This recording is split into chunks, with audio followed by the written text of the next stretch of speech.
Ndabaramukije ndabaye nikaze mwese mudukurikira muri aya makuru tubashikiriza ku rubuga rwa televiziyo Renaissance urwego rucungera ibimenyesha makuru sense gwakuye ko ibihano gwari gwafatiye radio CCB FM+ inyuma y'amezi abiri yo radio itariko irakora nkuko bisigurwa n'icegera c'urongoye ubwo rwego sense Aime Divine niyo kwizigirwa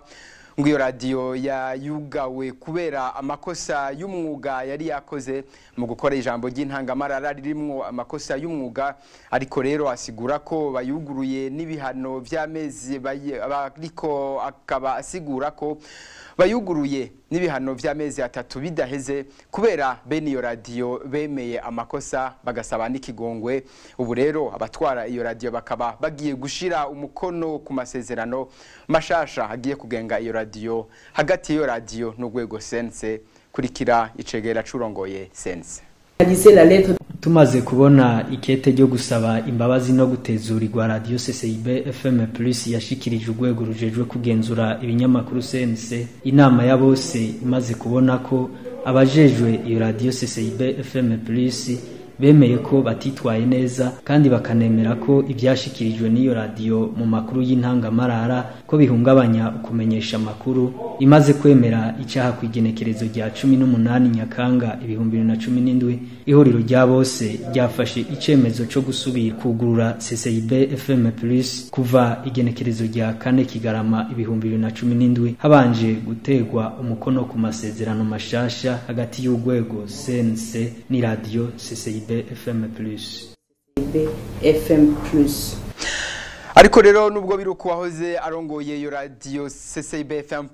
igihe bayugara avuga ko n'ubu yemeza dakekeranya ko atakosa ry'umwuga yakoze mu byo iradio yashikirije kandi atakigongwe yasabye nk'umumenyesha makuru we abona ko ari bene radio babonye ko inyungu zabo zibangamiwe hama bahitamwo kwemera amakosa atigeza naba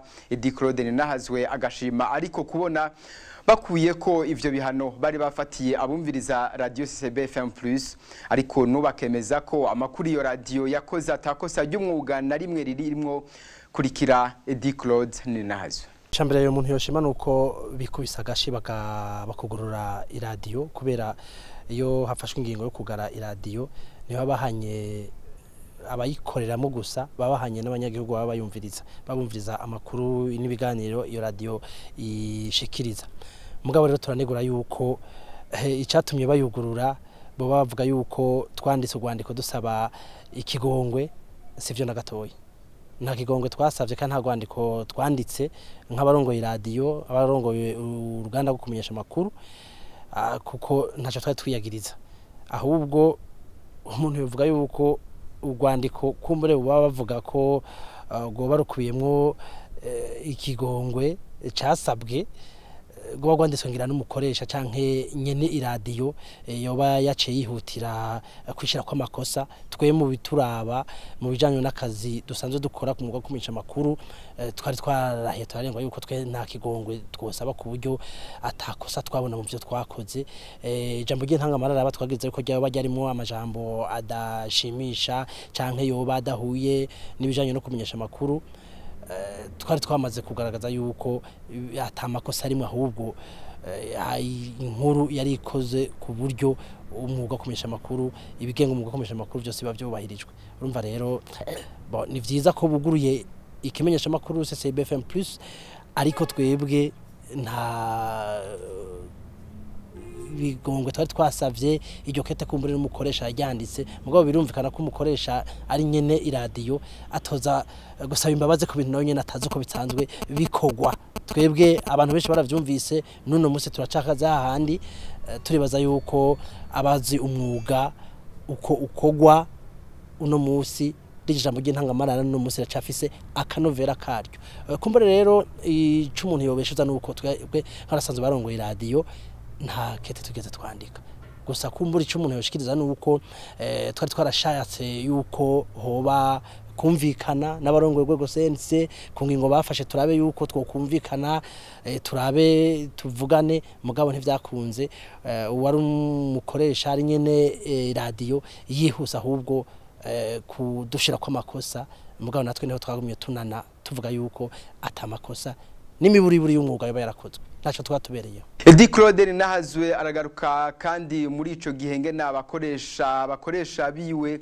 aribo CFCB bahavuye bashaka kumushirako amakosa kandi babona nabo ko atamakosa arimwo ariko bagashima kwikundwa kaza kuri leta n'ubunyene kurikira Edi Claude Nahazwe. Wewe ico yakoze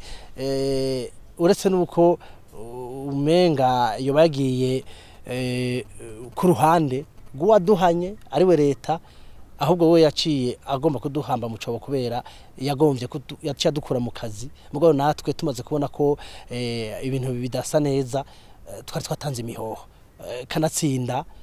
twebwe bari baduhaye ku kazi baravye ubukerebutsi n'ubumenyi dufise muri ako kazi bivuze yuko twebwe amaherezo canke amaramuko ni hari hajya n'ubumwuga turakora ukuri kwamye tukorera ahandi mbere no kwisi yose turahakorera. Tukiri ku makuru y'ukumenyesha amakuru rwego sense kandi gwaremereye radio televiziyo ubuntu gukorera ku mugaragaro ico kimenyesha amakuru kikaba kizokorera hanini mu gisata c'imfuvyi n'abapfakazi abarongoye iyo radio bakaba bagiye gushira umukono ku masezerano bazogirana n'ikigo sense tukabishikirizwa n'icegera c'urongoye sense.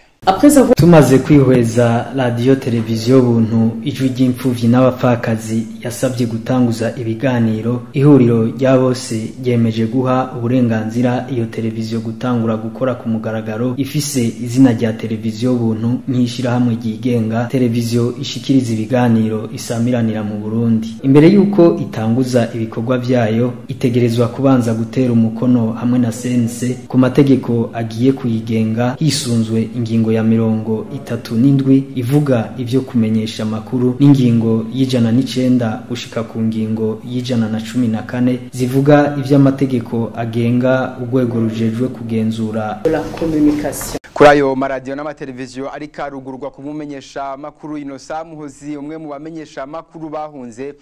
avuga ko ayo maradiyo ariko aravuka atakindi agamije atari uko leta ishaka kwereka amakungu ko mu Burundi hari ubwigenge bwo gushikiriza iciyumviro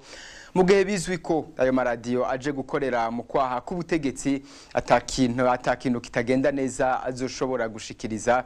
kurikira Innocent Muhozi. Ubwinshi bw'amaradiyo n'amateleviziyo cyangwa n'imenyesha amakuru byanditse sibwo bwerekana ko hariho ubwigenge bwo kumenyesha amakuru cyangwa guserura ibyiyumviro. Bishobora kuba byinshi mugabo byirinda kuvuga ibibazo nkoramutima ku bantu bo mu gihugu. Nk'ibi bibazo biri mu gihugu twese tubona ibimenyesha amakuru biri mu Burundi nta na kimwe kirekuriwe kugira icyo bivuze ko murabona ibyabaye muri ya radio CCB yahora yugawe kubera babuze ibintu abantu bose bazi ko ari ko bimeze nabo bose bariko baraza bamwe nibaza ko bazo barabo gusenga cyangwa abandi bagire iby'imibano bindi bisanzwe mugabo byirinda cyane gukora kuri biriya bibazo bihangayishije igihugu muri ino minsi bituma hari impunzi zigire 500 bituma hari abantu bapfuye barenga 2,3 ntaruzi ko bangana bituma hari abantu barenga 8,000 bafunzwe bazira ivyiyumviro byabo bituma hari abantu babuzwe izemanganiro ryabo ivyo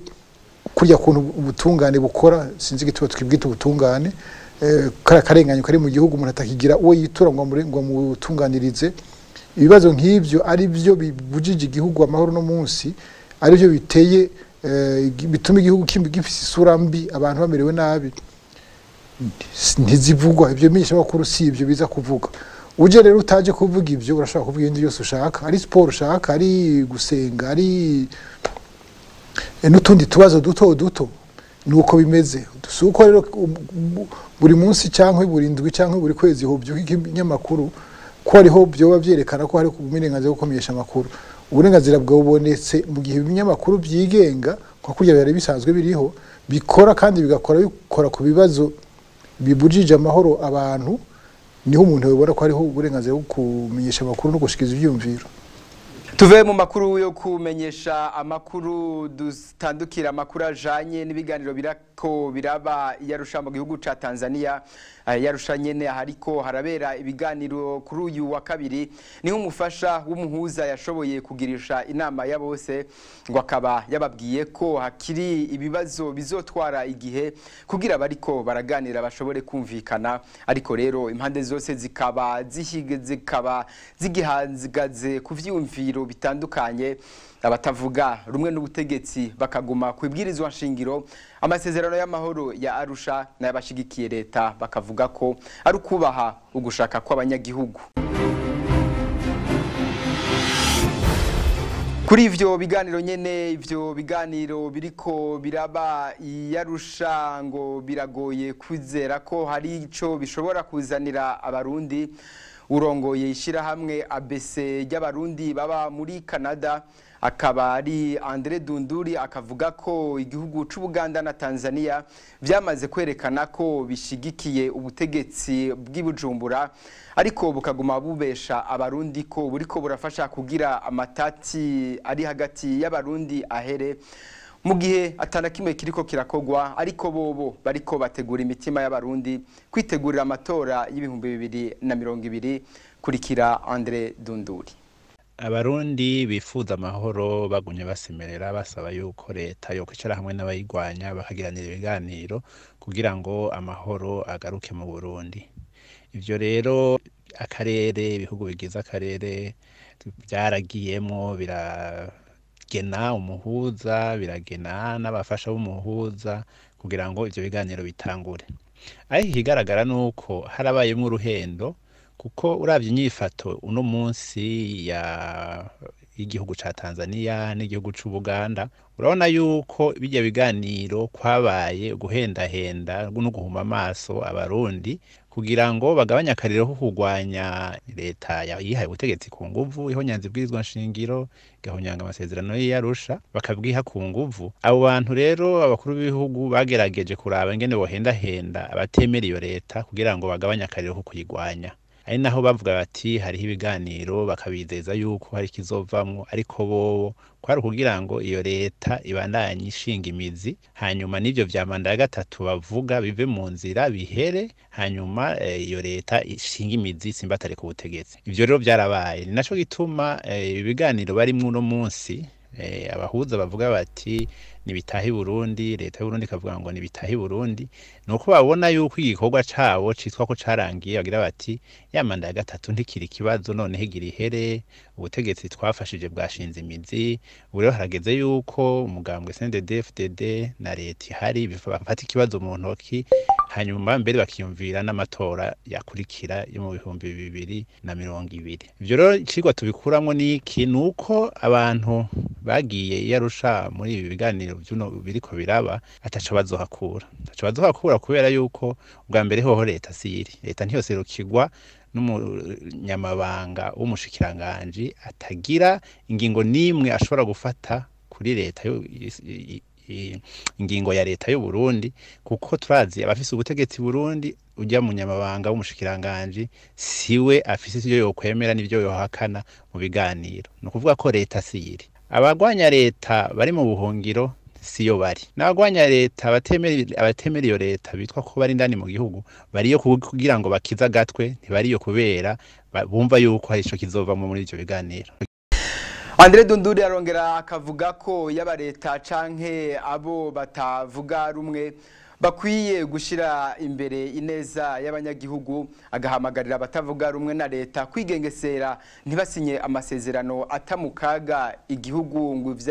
n'ivyahari vyunyuke kurikira Andre Dunduri. Abo bantu bavuga ati nibicare ngaha basohoke bagize amasezerano ni bande nindasinya nande ikibazo gihambaye ko ari leta yateza kuza kuganira n'abatavuga rumwe nayo uno munsi abo bantu siyo bari. Uno munsi haraba mugambwe uri ku butegetsi n'imigambwe iri nyuma yawo hari abagwanya ubutegetsi batashigikiye ubutegetsi babi Burundi abo nabo nta kintu kinini yabashobora gukora biranagaragara mbere uravye iterabwoba ryatanguye duhereye ku byashikiye mu Kirundo hoteli kuri umugambwe Frode Bunyakuri twanatwara Senared no munsi Minani birerekana yuko ari ukugabisha bashatse kugira niko bagwanyije Minani mugabo bagabishije nabo bantu barigiriye Arusha bati ugaruka adashize hamwe na leta adasinye ibyo leta yasavye turihurira tumugira nko kutwagize Minani. Ivyo rero biraboneka yuko abantu bariyo bace bashacoba bagire bati reka tudasinye turahagwa ariko rero twashaka kubakebura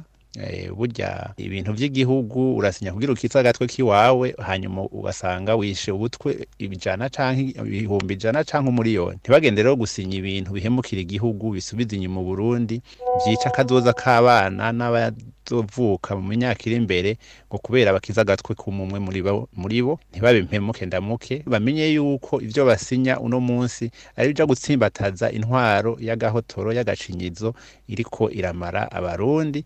uno munsi no muri kazoza. Amakuru twari twabateguriye ngaha niho agarukiye. Turabashimye mwese amafasha umwanya wo kudukurikira tukabazosubira ku isango rizokurikira nakagaruka.